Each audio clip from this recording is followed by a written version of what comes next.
to see failure completely differently, to learn to love it. I mean, like seek it, like enjoy it, like celebrate it. Instead of making a goal for all the number of new clients or new successes you can make a 100 no contest. Who can get 100 people to tell them no the fastest, right? And whoever wins is celebrated.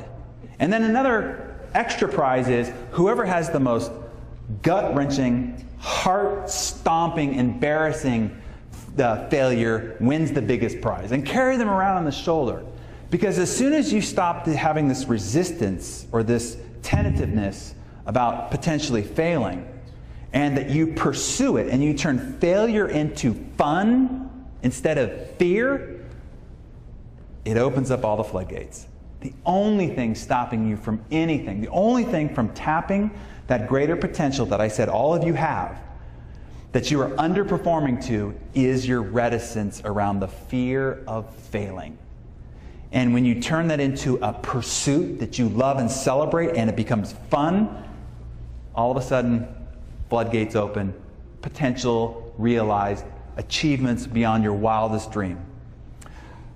When I had a chance to spend some time with this guy in a box at a Mavericks game, I asked him what he thought his greatest key to success was. And he gave me an answer, and later I found this answer show up in an actual commercial. So let me have him tell it to you in his words.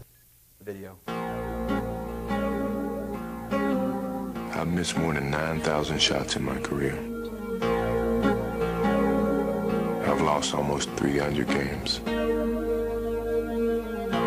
26 times I've been trusted to take the game-winning shot and missed. I've failed over and over and over again in my life. And that is why I succeed. I've failed over and over and over again in my life, and that's why I succeed. Yet the world knows him as one of the greatest players of all times. They know him for his successes. And the way that he created all those successes was through great failure. I'll introduce you to another giant failure. I mean, this guy's had some public flame-outs. You remember when he drove a tank down Madison Avenue and he was going to take over the cola industry and he had virgin cola all over the tank and he dressed up in fatigues? That failed. Virgin vodka, gone. Virgin cosmetics, bankrupt. Virgin cinemas, virgin clothes, virgin cars. Remember when he dressed up in drag? Now, how many CEOs dress up in drag? That's putting yourself out there. Virgin Brides is now defunct. But here's his motto. He said, screw it, let's do it. If you fall flat on your face, just pick yourself up and try again. The guy delights in failure. He's not tentative or reticent of whether it might or might not work. Screw it, let's do it. If you fall flat on your face, just pick yourself up and try again. Or as Eleanor Roosevelt said, do something every day that scares you. It's one of the metrics that I write down every night. Did I do something today that scared me? If I didn't, it was not a successful day because I didn't push the pendulum. If I want a greater expanse, I've got to push it. Until you push yourself beyond your current skill level, until you fall down, you can't get any better. Falling is part of the process of growing. Failure is part of the process of success. And we had painted on our garage wall these words: no pain, no gain. And I've lived by that mantra. And somebody says if there's one mantra you would attribute your success to, this is it. No pain, no gain. It's kind of like at the gym. Your program calls for 10 reps. And you do the 10 reps, and the last 10, you start experiencing pain. Well, now it's the 2, 3, or 4 that you do after that the growth begins. The first 10 just got you to the table.